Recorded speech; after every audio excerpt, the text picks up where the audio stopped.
They told the government I was dead. That's what the clerk at the post office said to me, like she was commenting on the weather. She didn't even look up at first, just kept scanning her screen, chewing her lip, tapping away with those long pink nails. "I'm sorry, ma'am, but our system says the recipient is deceased." It took me a moment to respond. At 78, sometimes I don't hear things the first time. But I heard that just fine. "Deceased?" I repeated, blinking behind my glasses. "What did you just say?" That's when she finally looked at me. A flicker of doubt crossed her face. "That's what it says here," she muttered, leaning closer to the screen. "Nora Mason, date of birth July 3rd, 1947, status deceased, records updated 3 months ago." She looked up again, this time unsure.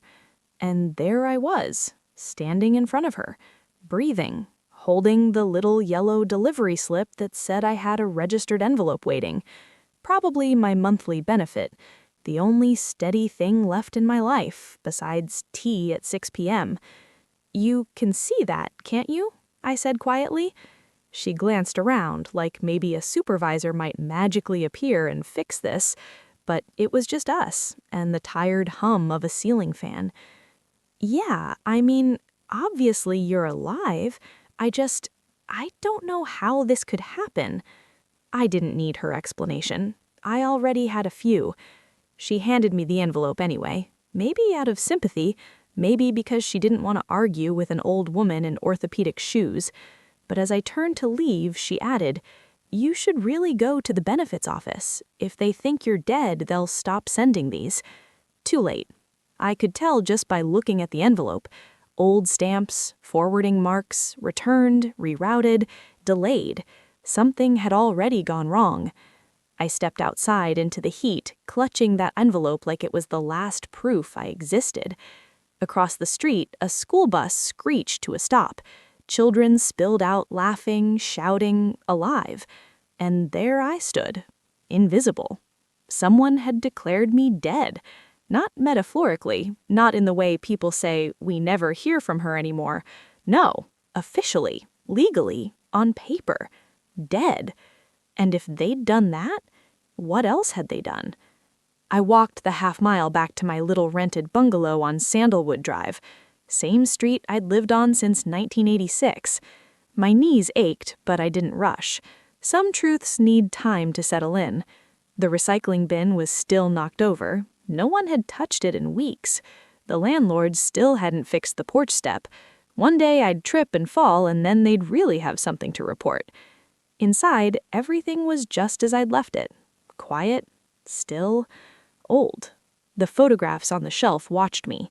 Arthur in his uniform, Marion in pigtails, Dylan at 6 years old grinning in a Halloween cape. He's 15 now. Haven't seen him in over a year. I sat down slowly and opened the envelope. No check, just a form letter from the Social Benefits Administration. But it wasn't addressed to me. It was addressed to the estate of Nora Mason. My chest tightened as I read. "We regret to inform you that benefits have been terminated effective March 1st due to notification of death."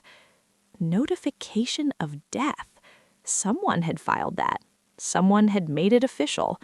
I opened my drawer, pulled out my documents, birth certificate, benefit stubs, insurance papers Arthur left me. Everything intact, everything correct. And yet somewhere, someone had rewritten the ending of my life. My phone buzzed. Probably spam. No one who mattered ever called anymore. Still, I answered. "Grandma?" "Dylan." His voice was deeper now, older. "You okay?" I swallowed hard. "I just found out I died." Silence. Then, "What?" "They told the government I'm dead, so they could take my checks." Another pause. "I think your mother had something to do with it." Silence again. Then quietly, I don't know anything about that, I swear." And I believed him. I really did. But I didn't believe Marion. Not for a second. I hung up before he could say anything else. Then I reached for my old address book. If they wanted me erased, they were about to learn something. I was still here, and I was angry. The house felt different that evening. Not peaceful. Hollow, like something had been taken, something final. I put the kettle on anyway. Tea doesn't fix anything, but it helps you sit with your thoughts, and mine were stacking up fast. The letter lay open on the table. The estate of Nora Mason. They hadn't even double-checked, just processed me like expired paperwork. I stared at the curtains, Arthur's favorite, faded now, but still holding on. He hung them the year we moved in. Marion was 12. She used to sit beneath them reading horse books, swinging her legs, always barefoot. I used to think we were close. She's 48 now, lives 2 towns over in a clean beige house with 3 bathrooms and an HOA. After Arthur died, she cried at the funeral, held my hand, and then she slowly disappeared. Not all at once. That's the worst part. Estrangement doesn't announce itself. It creeps in. A missed birthday, a late reply, a holiday card that never comes. Until one day, silence becomes normal. I opened my notebook, flipped to the pages where I tracked expenses. Assistance to Marion, $800 for Dylan's braces, $4,500 for their car, $1,200 for school supplies. I never said no, not once. I thought they needed me.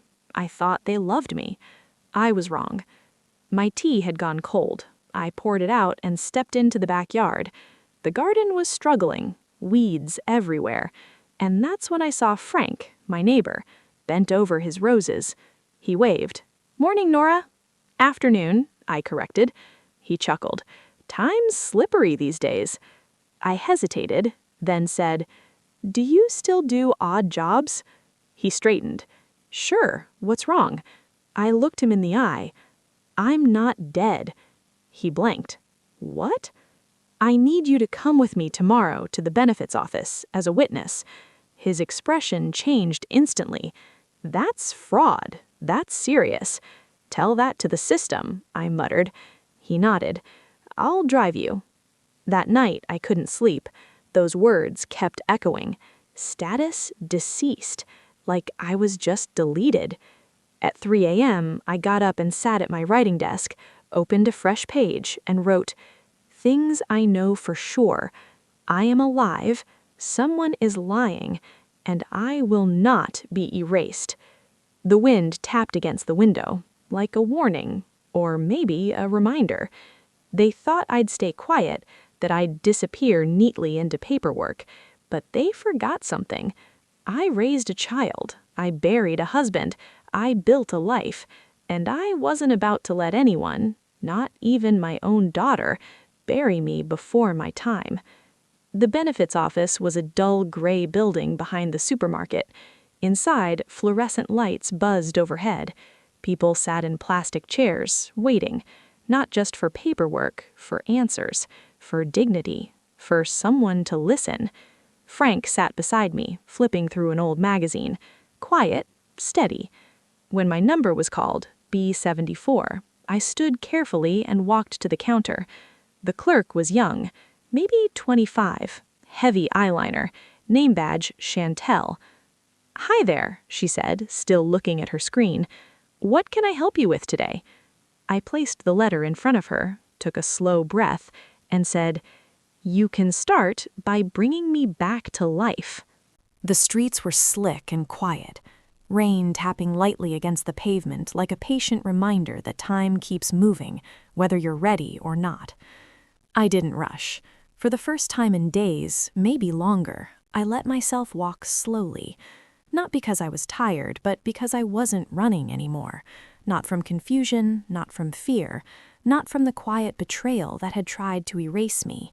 Each step felt deliberate, real, mine.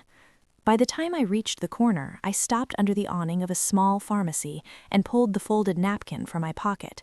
The ink hadn't smudged. "You buried me with a signature. Now watch me dig myself out." I read it once, then tucked it back carefully. This wasn't just about proving I was alive anymore. This was about reclaiming everything that had been taken while I was gone. The next few days became a rhythm. Calls, forms, copies, signatures. Repeat. I contacted every agency on Mr. Harriman's list. Some were helpful, most weren't. A few treated me like I was a glitch in their system rather than a person standing in front of them. "Ma'am, according to our records—" "I know what your records say," I would reply, calm but firm. "They're wrong." And slowly, piece by piece, the correction began. The DMV reinstated my status first. It felt oddly symbolic, like being given permission to exist in public again. A week later, Medicare acknowledged the error and reopened my file pending full review. Social Security was slower. Of course it was. Frank kept checking in. He'd show up with groceries or coffee or sometimes just sit across from me at the table in comfortable silence while I sorted paperwork. "You're holding up?" he asked one afternoon. "I'm holding," I said. He nodded. That's something. It was, but I wasn't just holding anymore. I was building a case. 2 weeks later, I was back in Mr. Harriman's office. He looked up as I entered, a faint smile breaking through his usual composed expression. "You've been busy," he said, glancing at the thicker folder in my hands. "I've been alive," I replied, setting it down.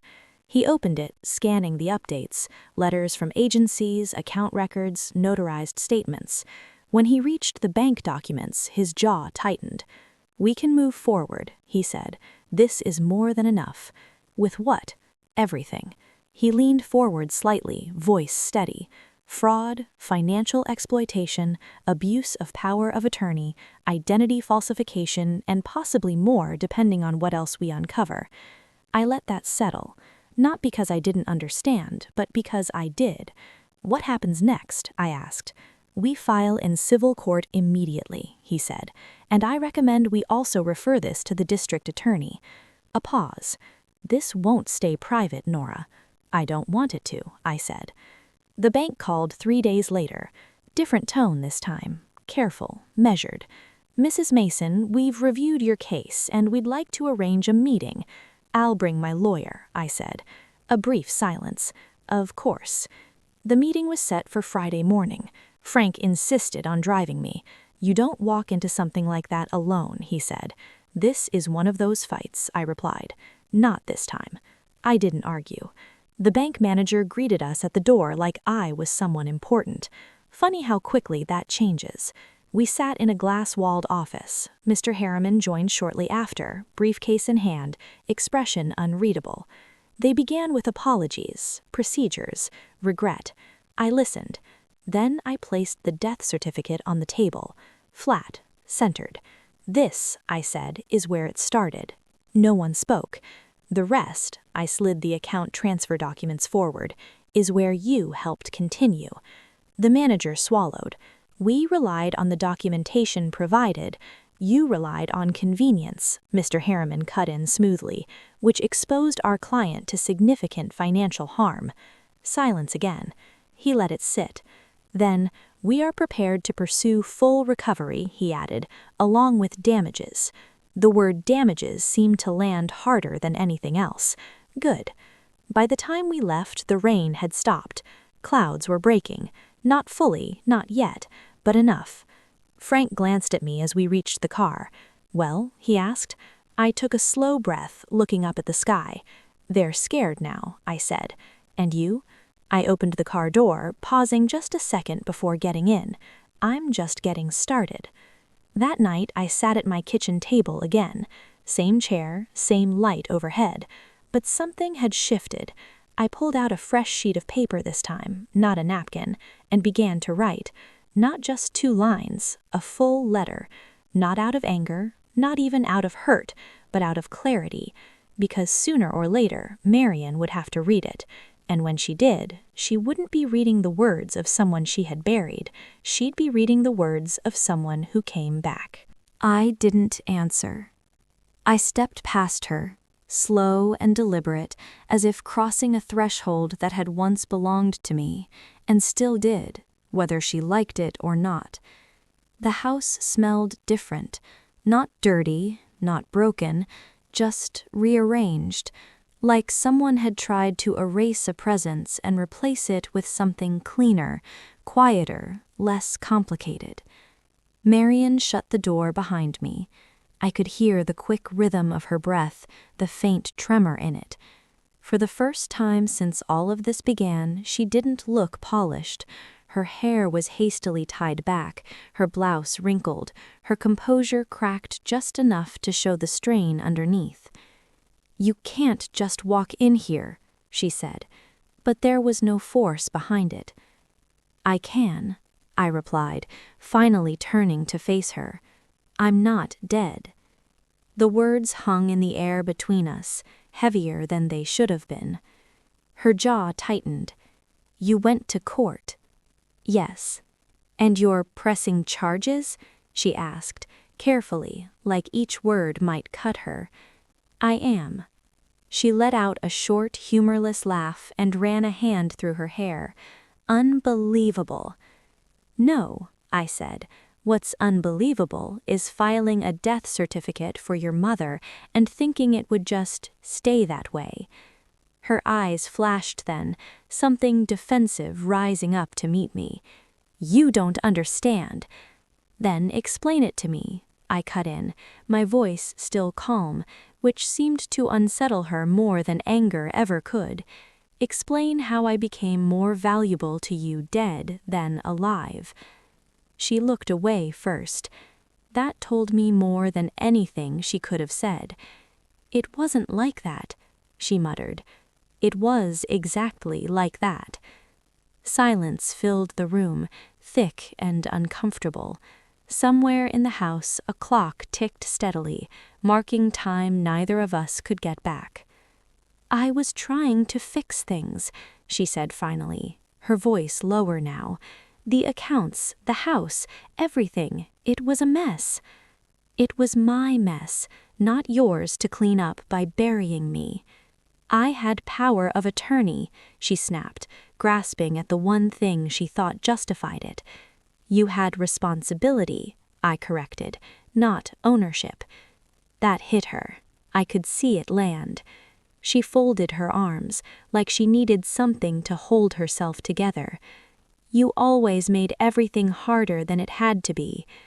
I almost smiled at that, not because it was funny, but because it was so familiar, the same quiet accusation she'd carried for years, now dressed up as justification. "No," I said softly, "I just didn't make it easy for you to take what wasn't yours." Her lips pressed into a thin line. We stood there, mother and daughter, the distance between us no longer measured in steps, but in choices. Hers, mostly. Long, deliberate ones, just like I'd said in court. "Do you know what the worst part was?" She didn't answer. "It wasn't the money, it wasn't the paperwork, or the lies, or even the court." I paused, letting the weight of it settle. "It was realizing how easily you let me disappear." Her eyes flicked back to mine, and for a brief moment, just a flicker, I saw something crack. "I didn't." "You did, and you didn't come looking." That one she couldn't argue. The silence that followed wasn't empty anymore. It was full of everything unsaid, everything undone. "I thought," she started, then stopped. "What?" I asked. She swallowed. "I thought it would be easier." "There it is," I said quietly. "Not greed, not desperation, convenience." I nodded slowly, more to myself than to her. "Thank you for finally telling the truth." She looked like she wanted to say something else, maybe even something that sounded like regret, but it didn't come, or maybe it wasn't there to begin with. I walked toward the door. "You're just leaving?" she asked, a hint of disbelief creeping back in. I paused with my hand on the handle. "No," I said, "I'm moving forward." I glanced back at her, just once. "You should start thinking about what that means for you." Then I opened the door and stepped out into the afternoon light, closing it behind me with a soft final click. For the first time in weeks, the air felt clean, not because anything was over, but because it had finally begun. I stood on the welcome mat of the very house my money had helped buy, a white clapboard two-story with stone planters she never watered. There was a new car in the driveway, a hanging basket by the porch. Everything polished, everything curated, everything mine. She stepped back, hesitating. "Do you want to come in?" I walked in without asking. The inside was worse than I imagined. Not because it was messy. It wasn't. It was immaculate. Cold, pale, magazine perfect. But everywhere I looked, I saw something taken. The leather recliner from Arthur's den, my blue wool throw from the living room, even the glass jar where I used to keep cinnamon sticks, now filled with lavender, sitting beside a gas stove I'd never cooked on. She watched me, arms crossed, like she wasn't sure whether to defend herself or her furniture. "I didn't think you'd want any of that stuff," she said. "I just didn't want it to go to waste." "It wasn't yours to take," she snapped. "You were gone. You weren't answering. The neighbors said you hadn't been outside in weeks." "I filed a death certificate," I said. "You told the government I was dead. You transferred my accounts, rerouted my checks, took my name off everything. You started cleaning out my life." Her mouth opened, closed, opened again. I didn't think it would go this far." "No," I said quietly. "You thought it would go quietly."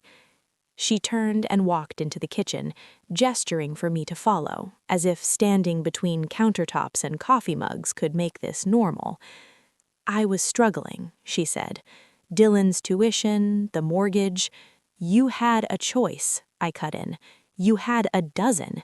You could have asked. You could have told the truth. But instead, you put a knife in my back and called it necessity." "I didn't know how to stop," she whispered. "That, I believe." We stood there in silence, just the hum of the refrigerator between us. "Where is he?" I asked. "Dylan's at school," she said. "Why?" I shook my head. "He called me. He knows." She turned away, gripping the edge of the counter so tightly her knuckles went white. "I never meant to hurt you." "I buried you," I said. "You didn't just steal, you tried to erase me." That truth hung in the air between us, heavier than accusation, more permanent than disappointment. She turned back slowly. "Are you going to press charges?" "I already have." She blinked. "I'm not here to ask your permission. I'm here to see what you did, with my money and my time." She looked around the house, at the furniture, the silence. And then she said it. I was tired of waiting. Not cruel, not loud, just honest. Tired of waiting for me to fade, to give, to leave. I nodded once. Then I walked to the door, opened it, and stepped out onto the porch. The sky was overcast. The trees were still. And for the first time in a long while, I felt light.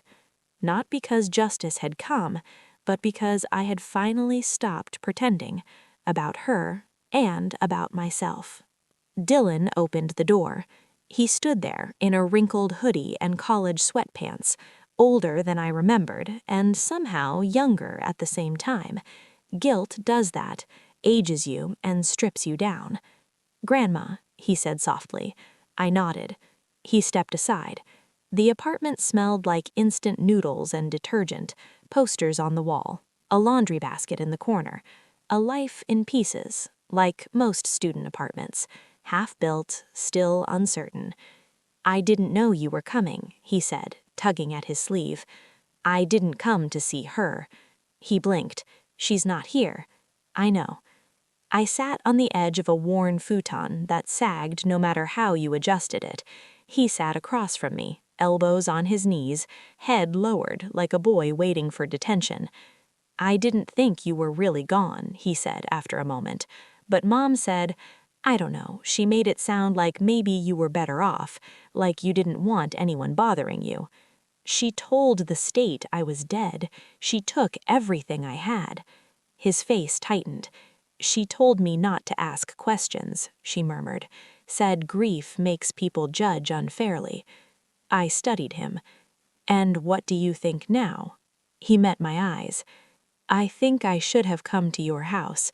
I should have knocked, no matter what she said." I didn't nod. I didn't forgive him, but I listened. He reached into his backpack and pulled out a small box wrapped in brown paper. "I went by your house a few weeks ago," he said. "I didn't knock. I just left this on the porch." I opened it slowly. Inside was a tiny ceramic frog, chipped, unevenly painted. "You used to keep it by the kitchen window," he said. "Said it was your good luck charm."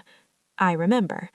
He found it in Mom's garage. She was sorting what she called old clutter. He winced at the words. "I'm sorry," he whispered. The frog sat warm in my palm. "I don't know what to do," he added. "I don't know how to fix it." "You can't. Some things stay broken." He swallowed. "But you can stop pretending. That's where it starts." He nodded slowly. "I never wanted her to do this," he said, "but I didn't stop her either. And that," I said, "is something you'll have to carry." Silence again. Not cold, just still. "Do you hate her?" he asked. "I don't know what I feel. I used to love her so much I couldn't see who she'd become. Now I see clearly." He looked down. "I want to see you again, even if it's not the same." I stood, setting the frog on the windowsill. "We'll see." As I reached the door, he stood too, awkward, uncertain. "I'll call you," he said. "If you do, don't wait for me to die first." Then I left. The bank manager's office was brighter than I expected. Large windows, fresh flowers, a bowl of mints on the desk. The man behind it, Richard Burney, stood as I entered, offering a careful smile. "Mrs. Mason, please, have a seat." I sat, placing a folder in front of me. "I've received court confirmation," he said. "You are now legally reinstated in all systems. I'm truly sorry for everything that's happened." "You approved the transfers," I said quietly. "You allowed someone else to drain over $70,000 from my accounts." He shifted in his chair. "Yes, but at the time, all documentation appeared valid. You had a death certificate, filed fraudulently, and you didn't question it." He hesitated. "It's not common for someone to contest their own death. And yet, here I am." Silence. "I want everything," I said. "Every record, every signature, every authorization. I want names, timestamps, surveillance footage, anything you have." He nodded quickly. "Of course, we're cooperating fully with the investigation." "This isn't cooperation," I said. "This is accountability." He swallowed. "I understand." I leaned back slightly. "No," I said. "You're beginning to." We acted based on the documentation provided at the time, the death certificate, the power of attorney. "That power of attorney is now null and void," I said, "and I want every cent traced, every transaction, every account with my name on it or connected to it investigated." We've already begun the audit. Some of the money was moved into a joint account with Miss Whitaker's son. Some was used for direct purchases. We're filing a fraud report with our legal department and will assist law enforcement as needed. Good. I also understand you wish to open a new account. I slid the document across the desk. A trust in the name of Eloise Matten. He blinked. "Eloise?" "A friend's granddaughter. She's studying social work. I've known her since she was born." I paused. "She's not blood, which is probably why I still trust her." He skimmed the paperwork. You're assigning her as beneficiary? Yes, and I want all future deposits redirected into that account, pension, retirement fund, whatever is left of the savings. I can arrange that. I met his eyes. Make sure no one touches it again. No joint access, no requests, no substitutions. His nod was quick. Of course. I leaned back, watching sunlight drift across the polished wood of his desk. I used to come here once a month, sat outside in the waiting chairs. I brought cookies sometimes. Marion always said the staff was so kind. She liked seeing her name on the statements. He didn't respond. I gave her too much, I said quietly, and now I'm giving it to someone else, not because they asked, but because they never tried to take. He looked almost ashamed. Is there anything else I can do? Call me when the paperwork's done. That will be enough. Back home, I opened the hallway closet and took out the old suitcase Arthur used for business trips. I hadn't touched it since he passed. Inside were all my papers now, the death certificate stamped void, the court order, audit reports, a copy of my new trust agreement, and on top I placed the photograph of Arthur and me from our 30th anniversary, barefoot in the backyard, dancing on the grass. It wasn't a war chest, but it was proof that I had fought. That night I slept without locking the door. Not because I was careless, but because for the first time in a long time, I wasn't afraid someone would walk in and take what was mine. There wasn't much left, but what remained was truly mine again. It was Frank who brought me the newspaper. He didn't knock, just walked in like always, holding the folded pages like they were hot. "You need to see this," he said. I was slicing pears. The knife paused midair. He laid the paper on the table. Front page. Local woman declared dead fights back. Wins case. There was a photo, too. Grainy, small. Me. Stepping out of the courthouse, squinting into the sun, my cardigan caught in the wind. I read aloud. Nora Mason, 78, was legally declared dead earlier this year by her own daughter. Now she's alive and demanding justice. Frank sat across from me. They interviewed someone at the courthouse. Clerk, maybe? Didn't name you directly, but it's clear enough. I kept reading. The article spoke of something bigger, a growing issue, financial exploitation of seniors by family members, benefits terminated, accounts drained, homes threatened, all because of a falsified death certificate filed by Marion Whitaker. They thought I was gone, but I was just quiet. There's a difference. I hadn't said it exactly like that, but it was true. They want a comment, Frank said. I won't give one. You sure? I nodded. I didn't do this to be seen, but still something stirred. Not pride, not victory, something quieter, like stepping into light after standing too long in the shadows. The phone rang. Frank raised an eyebrow. Want me to? I'll get it. A reporter, Gina. Polite, careful, not circling like a vulture. I just want to verify a few details. Your reinstatement, the fraud case. Would you be willing to speak on the record? No, but I'll give you a message. She waited. Tell them I'm alive. Tell them silence doesn't mean surrender. And tell them some women grow sharper with age, not softer. A pause. May I print that? You already did, I said, and hung up. Later, Frank brought me a second copy of the paper. Thought you might want one that isn't wrinkled. I tucked it into the folder with the court papers and the frog Dylan gave me. One day, someone might open that folder and wonder what kind of woman I was. They won't need to guess. They'll see what I did when they tried to erase me, and maybe they'll remember not to stay quiet. The charges were filed 2 weeks later. No call from Marion, no letter, no knock. I didn't need one. I knew the moment I saw the envelope from the district attorney waiting in my mailbox. Frank was trimming hedges when I opened it. Is that it? He asked. I nodded. financial exploitation, identity theft, 2 felonies, 1 misdemeanor. He whistled softly. She won't like that. No, I said, but I didn't like being dead. I sat on the porch and read the letter again. It sounded formal, cold. The people versus Marion Whittaker.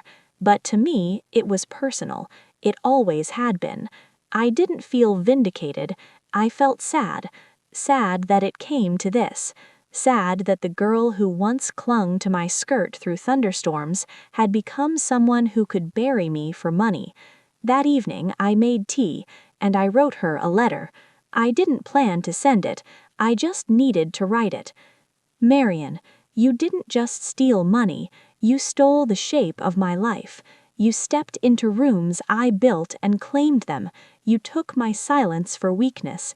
You bet my love would outlast your conscience. And maybe, in some ways, you were right.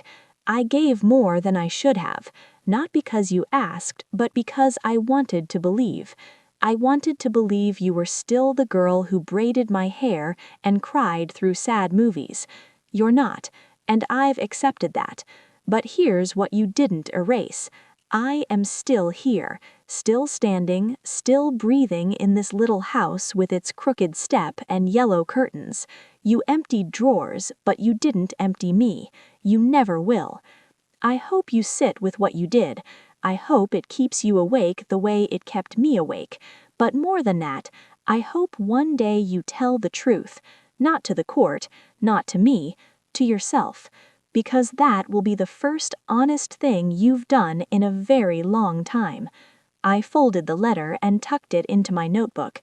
Then I watered the rose bush Arthur planted 30 years ago, sat on the steps, watched the breeze move through the leaves. A robin hopped along the sidewalk, and for the first time, I didn't think about what was taken. I thought about what remained. My name, my story, my breath in the morning. That was enough. I didn't attend the hearing. Joseph went instead, with a folder thick as a brick. Bank records, statements, timelines. He called afterwards. She entered a plea. No contest on the felony, guilty on the misdemeanor. The court accepted it. What does that mean? No jail time, probation, restitution. Not everything, but something. I nodded. She didn't speak, he added. Not a word. That night, I opened my notebook again. The page still read, "Things I know for sure. I am alive. Someone is lying. I will not be erased." I added one more line. They were wrong about me. They thought age would soften my spine, that love could be used like rope, tie me down, then walk away with everything. But I learned something. Quiet is not weakness. Stillness is not surrender. The next morning, I took the bus into town, went back to the post office, where it all began. The clerk looked up. "Oh," she said softly, "it's you." I smiled. "It is. I heard what happened. I'm so sorry." "You were doing your job," I said. She hesitated. "You look different." "I feel different." Before I left, I mailed a letter. Not to Marion, not to the court, to myself. Sealed with my own handwriting. Keep this, because sometimes we forget how far we've come, and sometimes we need a breadcrumb back to ourselves. On the way home, I passed Lucy's flower shop. She waved me in. "You made the paper again," she said, handing me a clipping. A small column this time, not scandal, just truth. Elder fraud is real, so is resilience. My name wasn't even mentioned. Still, I smiled. I keep thinking about everything you've been through, and you're still here, still upright, still in one piece. Not the same piece, but yes, still here. She stopped me at the door. "If you could say one thing to someone going through this, what would it be?" I thought for a moment. Then I said, "Don't wait to be saved. Save yourself." And that's what I want you to remember. If you've ever been dismissed, silenced, taken for granted, don't wait. Start walking, start asking, start writing things down. They may try to write you out, but you